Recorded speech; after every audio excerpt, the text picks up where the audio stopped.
Hey guys, welcome back to Kris with a K. So today's video is something very special to me because if you follow any of my social media, my military boyfriend came home at the end of January and was home until the end of February. And I was trying to think of what to do for videos afterwards, and I just needed a lot of time, which is why there's this big gap between my two videos. So for today's video, I'm going to do the top 5 things my military man has taught me. Number 1 being trust. So Zach and I are very,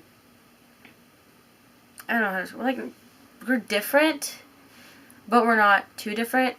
But there was a lot of trust issues because we go back so far to my freshman year, and it's just crazy to me. You do need to have a lot of trust in your relationship, or else there'll be lots of fighting. Like, me and Zach went through a phase where we fought all the time, but eventually I said I needed to learn how to trust him, so I did, and we made it happen, and it was probably the best decision of my life. And number 2 kind of goes along with number 1. Communication is key, because if you don't communicate with each other, there's going to be trust issues, there's going to be drama, there's going to be a lot of stuff. And Zach and I talk a lot, so it really helps to keep the communication intact. Number 3 is that it gets really lonely. Being in a long-distance relationship was very hard at first because he was gone. It's like we just started dating and then he left, and it was crazy to me that I was going to be dating somebody from 8,000 miles away, because that's insane, and it's not normal, and, like, how can you love a phone? These were all, like, things I was telling myself, but then, like, every month it got easier, and then when he came home it was all good, but then when he left again, I fell into a depression state, and it was really bad. And I didn't know what to do, so I was just kind of like stuck, which leads in number 4, there will be a lot of crying.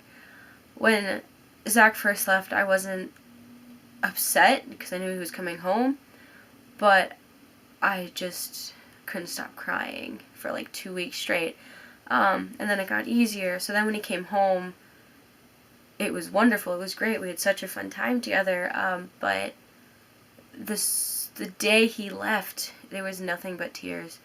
No, he was crying, I was crying, everyone, not everyone, but like, it was just a very upsetting thing for me, and I didn't know how to take it. I was very upset with the fact that he was gone. Like, how am I supposed to do this all over again? Like, he just got home and now he's leaving.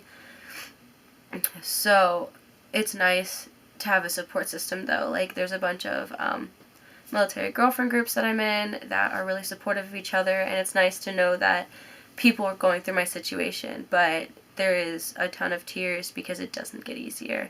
But number 5, the homecomings are worth it. Like I've been saying, Zach came home at the end of January and was home until February 26th, which, like, the whole time I found out 20 days before he came home that his leave was approved.